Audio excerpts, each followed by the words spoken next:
Many people back here at home are wondering if the U.S. military will intervene with Russia's invasion of Ukraine and if the U.S. will deploy troops and place boots on the ground in defense of Ukraine.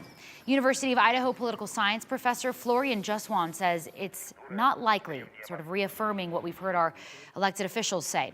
Ukraine is not a formal American ally, meaning they're not a member of NATO. That's a sticking point.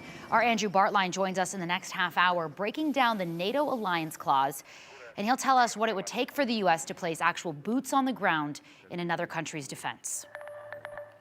After the news at 4 on the 208 with Brian Holmes, we continue our investigative series looking at the Idaho Freedom Foundation and the grip some say they have on the legislature. They say they have a grip on what bills get passed and even who gets elected. Really concerning for lawmakers we talk to, the lack of transparency. Prominent players in state politics say IFF operates in a gray area, crossing or at least blurring the line between what a nonprofit can and cannot do under federal tax and campaign finance laws. But we learned those laws aren't clear when it comes to nonprofits. They're very active in a variety of ways, including journalism, including active lobbying of the legislature, endorsing candidates, all those types of things. So they're, in many ways, kind of have an outsized impact on the overall activities of Idaho government. A lot of current and former state leaders calling that outsized influence dangerous as well. We're going to help break it down for you in part 3 of our series, looking into the Idaho Freedom Foundation after the news at 4 on the 208. Let's talk about the weather now, because I drove home not long before the news at 4. It was snowing at the station. I drove about a mile, Rick, blue skies.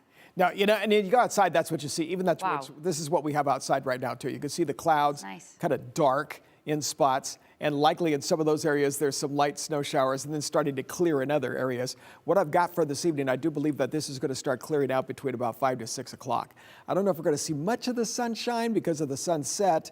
And of course, we've got a sunset tonight about 6:26. So because of that, tonight will start to clear out, though, and that will leave some cold temperatures for tonight, Friday morning, and Saturday morning. Now, it will start to warm up a little as we get into Sunday afternoon. We're going to get southwesterly flow in here from the next storm coming in. That's going to make a big difference. But yet for today, just hold on, is what I'm saying. 29 degrees, 50 degrees happens to be the average, so we are way below that. Now the winds, we're still dealing with some of the wind chills out there because they're up to 10 miles an hour, and they will be for tomorrow too. Right now, the temperature is at 29 degrees. I'll be back to show you the wind chill and talk about where this cold air is coming from. It's part of an Arctic blast, and what is it? I'll show you its origination point. Okay, Rick, thank you. Now to an update on the food plant fire in Hermiston, Oregon that happened yesterday. The Umatilla County Fire District says the evacuation orders for people living nearby that plant were lifted. They say the hot spots are out now and the smoke has dispersed. Crews think a boiler powered by natural gas exploded, causing this fire. Shearer's Food Company representatives from Ohio are now in the state of Oregon trying to figure out what to do next. They met with employees like Corey Harris. He's worked at the food plant for 16 years and says his coworkers are like family.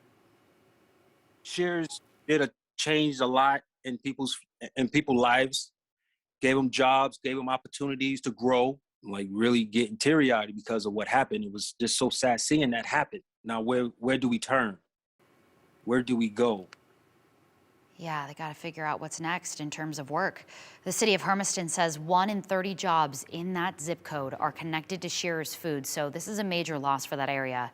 City leaders are working with the company to see what can be done to keep operations going.